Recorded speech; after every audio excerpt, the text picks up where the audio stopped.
Chapter 46. Siege of the Command Ship. In the labyrinthine corridors of the Drexarian command ship, Rook and his space lords were embroiled in a ferocious conflict. Their mission: to disable the jamming device crippling their portal network. The ship, a fortress in space, bristled with Drexarian soldiers, each corridor turning into a high-stakes battlefield. Rook, a masterful combatant and tactician, led his team with a deadly focus. The Space Lords in their cutting-edge armor moved with lethal precision, their weapons discharging concentrated bursts of energy.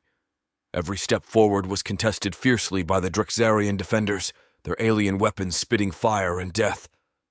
The air crackled with the exchange of energy blasts, the walls of the ship scarred by the ferocity of the combat. Rook and his team advanced relentlessly, cutting through the enemy with a blend of ruthlessness and strategy.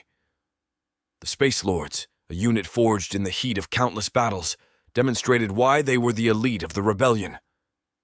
As they neared the chamber housing the jamming device, the resistance intensified. Drexarian elite guards, clad in formidable armor, emerged, wielding weapons that spat arcs of searing plasma. Rook, recognizing the escalation in threat, signaled his team to adapt their tactics. A brutal melee ensued, the Space Lords engaging the Drexarian guards in close-quarters combat. The clash of armor and the hiss of energy blades filled the corridor. Rook, at the forefront, engaged a Drexarian commander in a vicious duel, their blades clashing with sparks and fury. Meanwhile, a team of Space Lords engineers fought to reach the jamming device. Covering each other, they advanced under a hail of enemy fire, their goal within reach. The device, a pulsating mass of alien technology, was heavily guarded, but the engineers, skilled in both combat and technology, began their work to dismantle it. Back in the melee, Rook finally overpowered the Drexarian commander, his energy blade piercing through the enemy's armor. With the commander down, the Space Lords pushed forward, breaking through the last line of defense as the engineers, now at the device, worked frantically to disable it. They dodged enemy fire, their fingers flying over the alien controls, bypassing security protocols and deactivating the jammer's core. The ship trembled as the device powered down, its ominous hum fading into silence. Rook, upon seeing the success, opened a comlink to Cora. "The jammer is disabled. Our path is clear." Cora, receiving the news amid the chaos of the orbital battle, felt a surge of victory. "Well done, Rook. This is the break we needed. Deploying the Mosquito squadrons now." The mission aboard the command ship, fraught with danger and fought with valor, was a testament to the Space Lord's prowess. With the jamming device disabled, Rook and his team prepared for the next phase of their mission, aboard the Drexarian command ship. The battle was far from over, and Rook knew they needed every advantage they could muster. Turning to his team, Rook issued a new command, one that would turn the tables on their Drexarian oppressors. "Activate adrenaline packs," he ordered, his voice resolute. "It's time we read this solar system of every Drox-Z." The adrenaline packs, a part of their armor that the Drexarians had originally installed for harvesting chemicals to create the drug Teradol, had been repurposed by the Space Lords.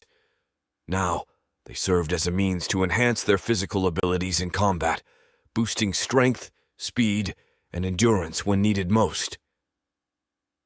One by one, the Space Lords activated their packs. A rush of energy surged through their bodies, their senses heightened, and muscles reinforced.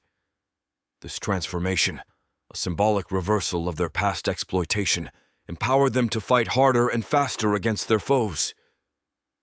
Rook, feeling the adrenaline coursing through him, led the charge as they continued their mission.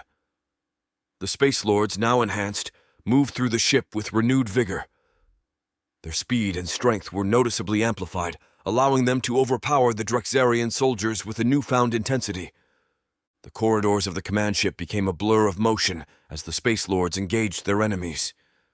Each encounter was brief and decisive, their enhanced abilities giving them a clear edge in combat. The Drexarians, caught off guard by this sudden increase in the Space Lords' prowess, struggled to keep up as they fell slaughtered by blades from a bygone era. As they advanced, Rook kept his focus on the ultimate goal: locating and confronting Zahak. The presence of the Drexarian leader on the ship was still unconfirmed, but the fierce resistance they encountered suggested he was nearby. The Space Lords fought their way through the ship, their adrenaline packs pushing them beyond their normal limits. With each cleared corridor and secured chamber, they left no Drexarian alive in their wake. Rook's strategic mind, coupled with his enhanced physical capabilities, made him an unstoppable force. He directed his team with precision, adapting their tactics on the fly to counter the Drexarians' defenses. The battle within the Drexarian command ship reached a fever pitch as Rook and his team, empowered by their adrenaline packs, carved a path through the enemy ranks. Their movements were a blur, a dance of destruction as they cut down Drexarian soldiers with ruthless efficiency. In the chaos, Rook caught a fleeting glimpse of Zahak's distinctive snake-like head weaving above the fray. Seizing the moment, he bellowed a challenge that echoed through the ship's corridors. "Zahak! We will kill every Turd-Ysseys to get to you!" But as Rook's team pushed forward, a sudden and alarming development unfolded. Behind him, Space Lords began to drop one by one, collapsing to the ground with no visible wounds. Confusion and concern spread among the ranks as their comrades had to be dragged away from the front lines. Rook, feeling a sudden drain on his own energy, realized the grave downside of their prolonged use of the adrenaline packs. The packs, while significantly boosting their physical capabilities, also had a critical limitation: extreme and rapid depletion of energy following extended use.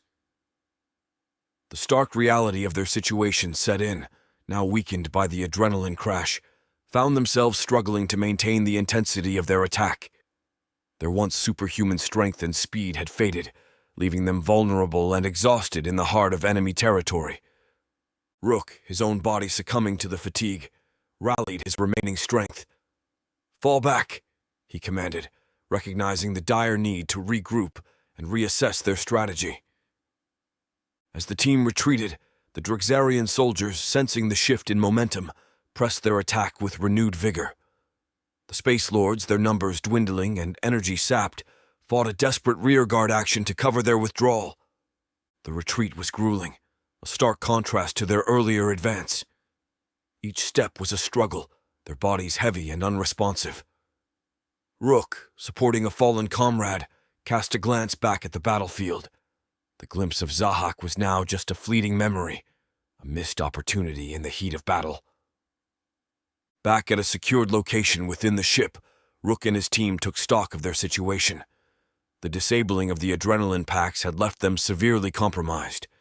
They needed time to recover, but time was a luxury they did not have as the Drexarians began cutting through the barrier between them.